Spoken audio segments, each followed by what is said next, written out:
নমস্কার বন্ধুরা, তুমি যাকে ভালোবাসো পরবর্তী পর্ব 25 নাম্বার পর্ব নিয়ে চলে এসেছি।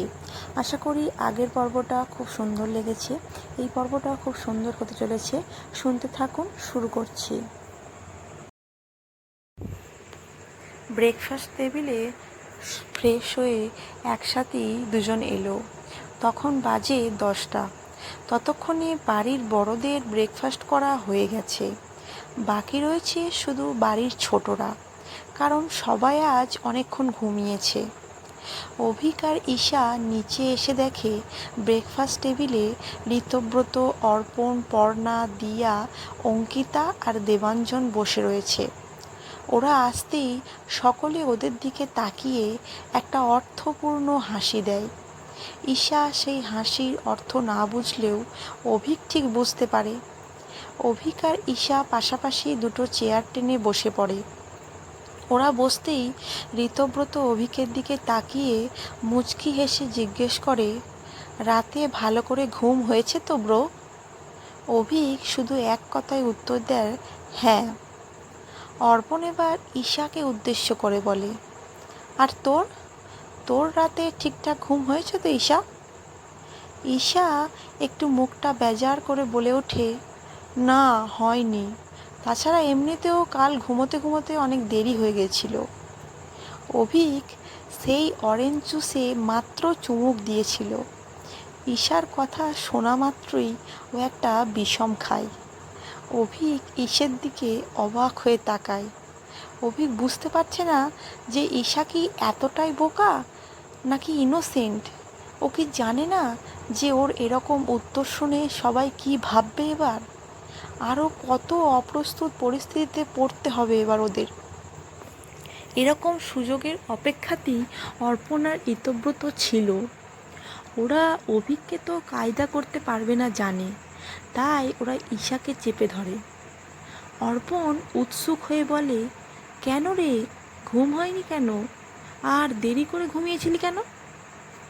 ঋতব্রত বলল, ঈশা, কেউ কি তোকে ঘুমোতে দেয়নি রাতে? কথাটা বলেই ঋতব্রত একটু মুচকি হেসে আর চোখে অভিকের দিকে তাকিয়ে নিল। অভিকের মুখে বিরক্তির ছাপ স্পষ্ট, যদিও ওরা এটাকে পাত্তা দিচ্ছে না। এখন ওদের সমস্ত মনোযোগ ঈশার ওপরই রয়েছে। ঈশা কি উত্তর দেয় সেটা জানার জন্য ওরা উৎসুক। অভিক ভিতরে ভিতরে একটু উদ্বিগ্ন। এই মেয়েকেও বিশ্বাস করে না, কি বলতে কি বলে ফেলবে কে জানে। ঈশা কনফিউজড হয়ে বলল, কেউ ঘুমোতে কেন দেবে না? আমার ঘুম হয়নি কারণ নতুন বিছানা তো, আর আমার বিছানায় আমি একা হাত পা ছড়িয়ে ঘুমোতে পারতাম, কিন্তু এখন আর তো সেটা সম্ভব নয়। ঈশা কথাটা বলেই একবার অভিকের দিকে তাকালো। ঈশার উত্তর শুনে ওদের উৎসাহতে যেন একরাশ জল ঢালা হয়ে গেল। তার অপরদিকে অভিক একটু স্বস্তি পেল। এবার ব্রেকফাস্ট হতে হতে টুকটাক গল্প চলতে লাগলো সবার। এরপর ব্রেকফাস্ট যখন ঠিক শেষের মুখে, ঠিক তখনই পর্ণা হঠাৎ বলে উঠল, ঈশাদি, তোমার গলায় ওটা কী হয়েছে? প্রশ্নটা শোনার সাথে সাথেই সকলের নজর গিয়ে পড়ে ঈশার গলার ওপর, যেখানে গলার ডান দিকের কিছুটা অংশ লাল হয়ে গেছে। অভিক ওই লাল অংশটা দেখে একটু চমকে ওঠে, কারণ জিনিসটা কিছুটা লাভ বাইটের মতো দেখতে লাগছে। তবে অভিক খুব ভালো করেই জানে এটা লাভ বাইট নয়, কারণ ওর আর ঈশার মাঝে ওইসব কিছুই হয়নি। তাহলে আর লাভ বাইট আসবে কোথা থেকে? কিন্তু এটা তো শুধু ওরা দুজন জানে, বাকিদেরকে কি করে বিশ্বাস করাবে? ও ড্যাম শিওর বাকিরা ব্যাপারটা অন্য চোখেই দেখছে। আবার এটা নিয়ে প্রশ্ন উঠবে। অঙ্কিতা আর দীপাঞ্জন খানিকটা গলা খাঁকরানি দিয়েই থেমে যায়। পর্ণা আর দিয়ার কাছে ব্যাপারটা পরিষ্কার নয়, তাও ওরাও বোঝার চেষ্টা করছে। কিন্তু অর্পণ আর ঋতব্রত বসে থাকার পাত্র নয়। অর্পণ বলল, ইস, আহারে, পুরো লাল হয়ে গেছে ঈশার গলাটা। ঋতব্রত বলল, কিছু কামড়েছে মনে হয়, তাই না অভিক? অভিক বিরক্তভাবে বলে ওঠে, সেটা আমি কি করে জানবো? অর্পণ বলল, হ্যাঁ সেই তো ঠিক কথা, তুই আর কি করে জানবি বল দাদাভাই? অভিকের এবার ঈশার ওপর প্রচণ্ড রাগ হচ্ছে। কেউ এতটা ইনোসেন্ট টাইপ কি করে হতে পারে? ও কি বুঝতে পারছে না এরা কি ইঙ্গিত করছে?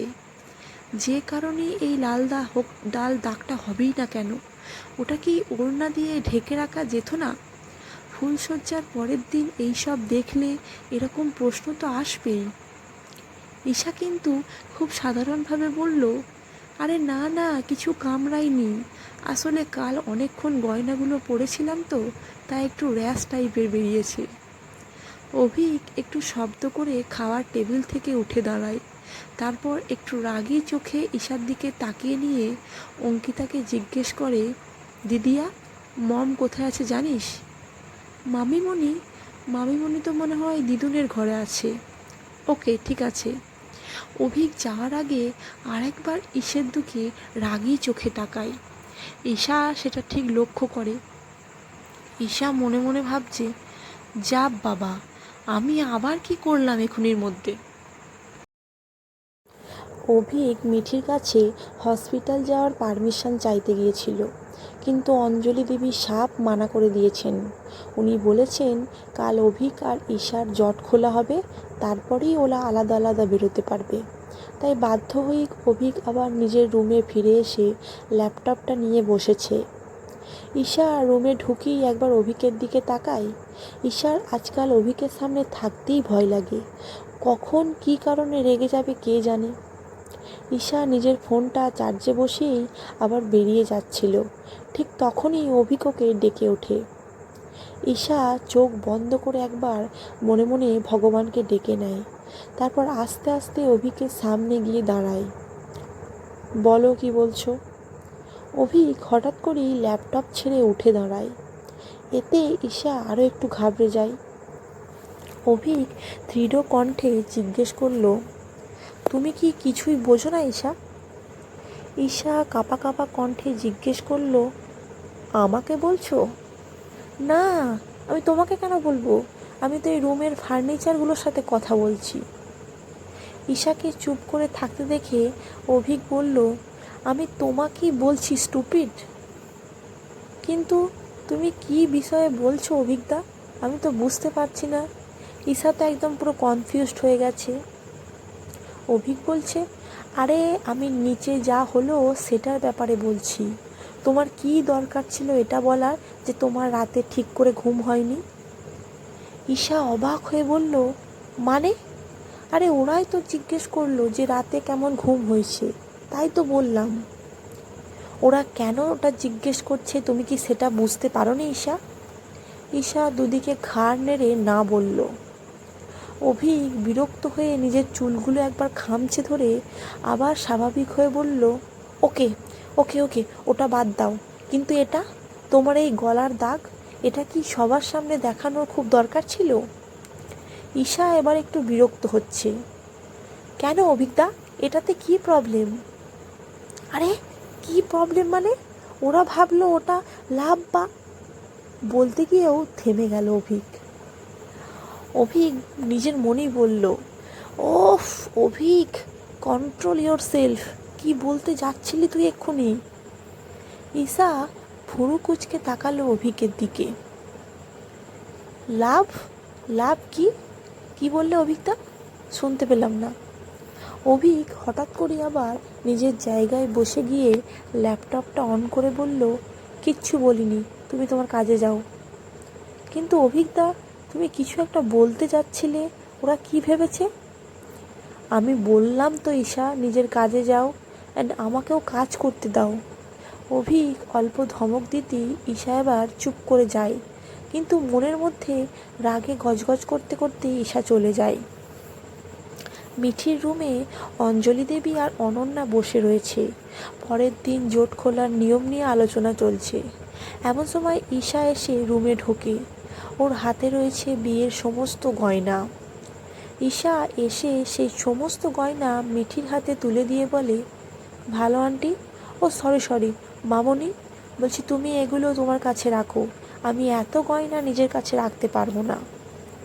মিঠি বলল, কেন ইস্যু, এখন তো তোকে যখন তখন সোনার গয়না পরতে হতে পারে, তোকে তখন বারবার আমার কাছে চাইতে আসতে হবে।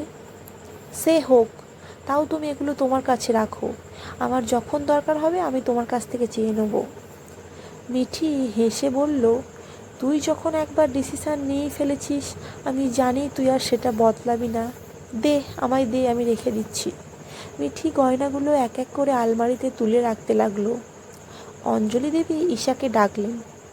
ঈশা দিদিভাই। হ্যাঁ ঠাম্মু বলো। আয় আমার পাশে একটু বস তো। ঈশা গিয়ে অঞ্জলি দেবীর পাশে বসলো। মিঠি এসে ঈশার হাতে একটা সোনার মুকুট তুলে দিয়ে বলল, এই নে, এটা আজ থেকে তোর। এটা কি মামনি? এটা আমাদের পারিবারিক গয়না। অঞ্জলি দেবী উত্তরটা দিলেন। আমি তোর মামনিকে দিয়েছিলাম বিয়ের সময়, আমাকে আবার আমার শাশুড়ি দিয়েছিলেন। এইভাবেই বংশ পরম্পরা ধরে চলে আসছে এই নিয়ম। আর আজ এটা তোর, পরে তোর বৌমা হলে তুই আবার তাকে এটা দিবি। ঈশা সামান্য লজ্জা পেয়ে মাথা নিচু করে নিল। অঞ্জলি দেবী ঈশার মাথায় হাত বুলিয়ে বললেন, বিয়ের চাপে তোর সাথে তোর কথাই হয়নি। তোকে যে কি বলে ধন্যবাদ জানাবো আমি জানি না। তোর এই ঋণ কোনোদিন শোধ করতে পারবো না। ঈশা অঞ্জলি দেবীর কথা শুনে অবাক হয়ে তাকালো। ও বুঝতে না পেরে একবার মিঠির দিকেও তাকালো। তুমি কোন ঋণের কথা বলছো ঠাম্মু?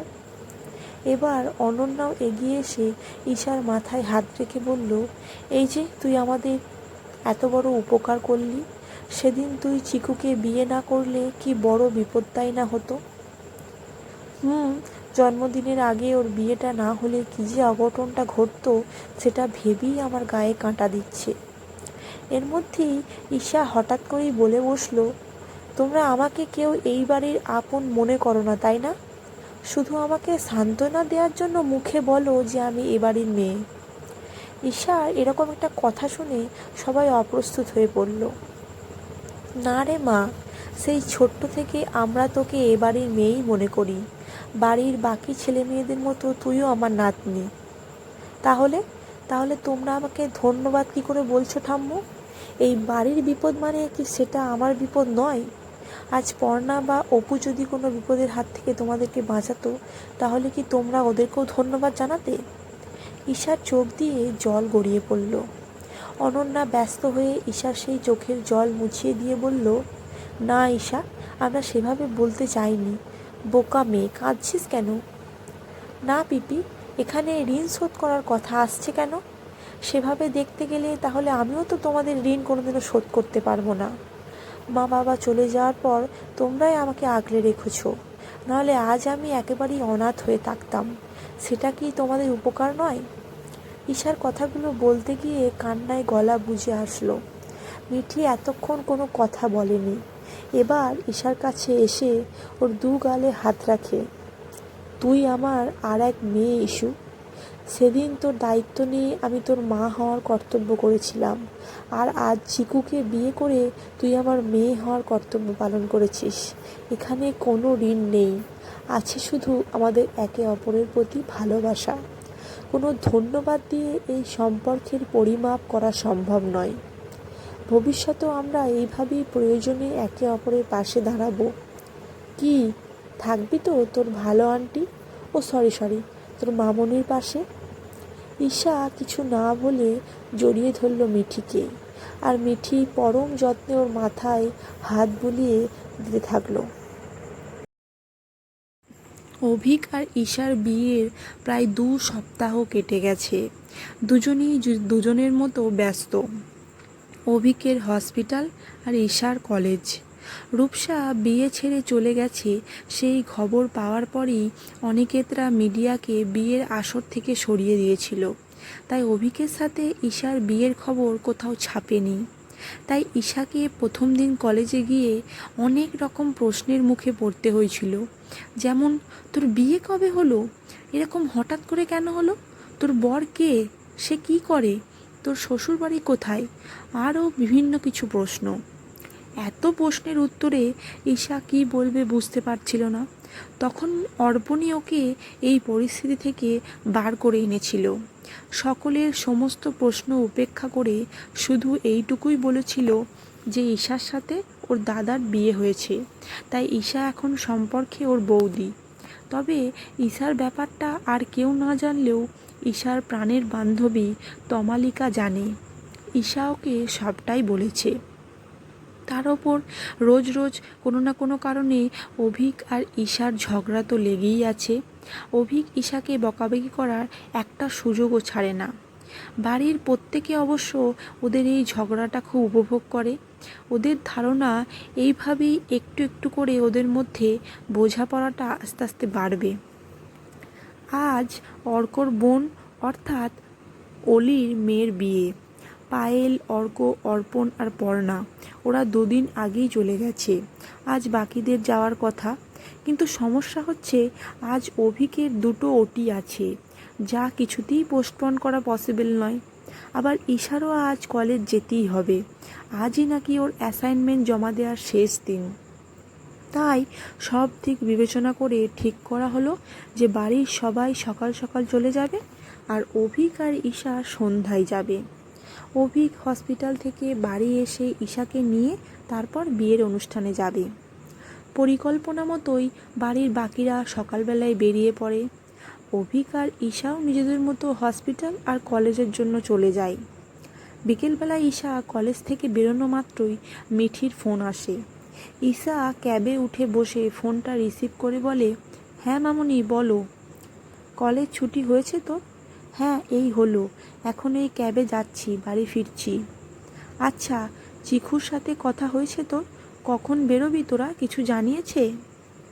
ঈশা মনে মনে বলল, অভিজ্ঞতা তো আমাকে এত কিছু জানালে আমি তো ধন্য হয়ে যেতাম, কিন্তু মুখে বলল, না মামুনি কথা হয়নি। সে ঠিক আছে, তবে তুই কিন্তু রেডি হয়ে থাকবি, না হলে তুই তো চিনিস ওকে, পরে হয়তো তোকেই বকাবকি করবে। ঈশা আবার মনে মনে বলল, সে আর চিনি না তোমার ছেলেকে, হাড়ে হাড়ে চিনি, ডেভিল একটা। আর মুখে বলল, ঠিক আছে মামুনি, আমি গিয়ে ফ্রেশ হই, রেডি হতে শুরু করে দেবো। মিঠি শাসন করে বলল, না একদম না, আগে ফ্রেশ হয়ে কিছু খাবি, তারপর রেডি হবি, না হলে আমি কিন্তু। ঈশা মিঠিকে থামিয়ে দিয়ে বলল, আচ্ছা আচ্ছা ঠিক আছে ঠিক আছে, আমি খাবো, এবার রাখি। হ্যাঁ রাখ। এই না দাঁড়া, শোন শোন শোন, তোদের রুমে আমি তোর জন্য শাড়ি গয়না রেখে এসেছি, ওটাই পরবি। বিয়ের পর প্রথমবার রিলেটিভসদের সাথে দেখা হবে, তাই শাড়িটাই পরবি। হ্যাঁ, এখানে অনেক বয়স্ক লোকজন আছে তো, বুঝতেই পারছিস, না হলে আমি তোকে জোর করতাম না। ঈশা কথাটা শুনেই তো আঁতকে উঠে বলল, মামুনি তুমি কি ভুলে গেছো আমি একা? ঈশার কথা শেষ হওয়ার আগেই মিঠি কোনো একজনকে চেঁচিয়ে বলল, হ্যাঁ হ্যাঁ আসছি আসছি। তারপর ঈশাকে বলল, ইশু আমি তোর সাথে পরে কথা বলছি, ওদিকে আমাকে ডাকছে জানিস তো, খুব তাড়াতাড়ি আছে, তাড়াতাড়ি চলে আসিস, রাখছি। কিন্তু মামুনি, মামুনি আমার কথাটা শোনো, হ্যালো হ্যালো মামুনি হ্যালো। ঈশা বুঝতে পারলো ফোনটা মামুনি কেটে দিয়েছে। ফোনটা কান থেকে সরিয়ে ভীষণ চিন্তায় পড়ল ঈশা। ও তো একা শাড়ি পরতেই জানে না, এবার কি করবে? ভাবতে ভাবতেই বাড়ি ফিরল ঈশা। প্রায় ছুটে গিয়ে ফ্রেশ হয়ে নিল, কারণ অভিককেও একদম বিশ্বাস করে না, দেরি করলে হয়তো ওকে রেখে দিয়েই চলে যাবে। ঈশা খাবারটাও প্রায় ঝড়ের গতিতে শেষ করলো। এবার ও রুমে গিয়ে দেখলো মিঠির কথা মতো খাটের ওপরে শাড়ি গয়না সব রাখা আছে। একটা চকলেট কালারের বেনারসি সিল্ক শাড়ি মিঠি পছন্দ করে রেখে গেছে। শাড়িটা দেখে ঈশার ভীষণ পছন্দ হলো, তবে সমস্যা একটাই, ও এটা পরবে কিভাবে? একটু ভেবে ঈশা মিঠিকেই ফোন করলো, কিন্তু ফোনটা বেজে বেজে বন্ধ হয়ে গেল। হয়তো মিঠি কোনো কাজে ব্যস্ত বা বিয়ে বাড়ির হই হট্টগোলের মধ্যে শুনতে পায়নি। ঈশা শাড়িটা নিয়ে ধপাস করে বিছানায় বসে পড়ল। ঠিক তখনই অভিক রুমে এসে ঢুকলো। ঈশার দিকে এক ঝলক তাকিয়ে নিয়ে বলল, 1 ঘন্টা সময় দিচ্ছি রেডি হওয়ার জন্য, তার থেকে 1 মিনিটও দেরি হলে আমি তোমায় নিয়ে যেতে পারবো না, তখন নিজের যাওয়ার ব্যবস্থা নিজেকেই করে নিতে হবে ঈশা। কথাটাই বলেই অভিক নিজের ড্রেসগুলো নিয়ে চলে গেল। ঈশা মাঝে মাঝে তো বুঝে পায় না যে অভিক নিজেকে কি মনে করে। ওর কথা মতো সব হবে, ওর অর্ডার অনুযায়ী ঈশাকে কাজ করতে হবে। কেন যে মিঠি ওকে অভিকের কাছে একা রেখে চলে গেল কে জানে। তাও তো ঈশার ভাগ্য ভালো যে অভিক ওকে 1 ঘন্টা সময় দিয়েছে। যদিও মেয়েদের কাছে রেডি হওয়ার জন্য 1 ঘন্টাটা অনেক কম সময়, তাও আবার বিয়ে বাড়ির সাজ। তবু ঈশা যেহেতু ওর মেকআপ করে না বেশি, তাই ওর কাছে 1 ঘন্টাটা এনাফ। এমনকি শাড়িটা না থাকলে ও 1 ঘন্টার আগেই রেডি হয়ে যেতে পারত। কিন্তু এখন কি করবে? ঈশা একবার ভাবলো শাড়ি পরবে না, লেহেঙ্গা পরে নেবে। কিন্তু তারপরেই ওর মনে পড়ল ওর মামনির কথা, ওখানে নাকি অনেক বয়স্ক লোকজন আছে। ঈশা হতাশ হয়ে ডিসিশন নিল যে ও আগে মেকআপটা করে নেবে, তারপর শাড়ি পরবে। আজকের পর্বটা এখানেই শেষ করছি। আশা করি পর্বটা খুব ভালো লেগেছে।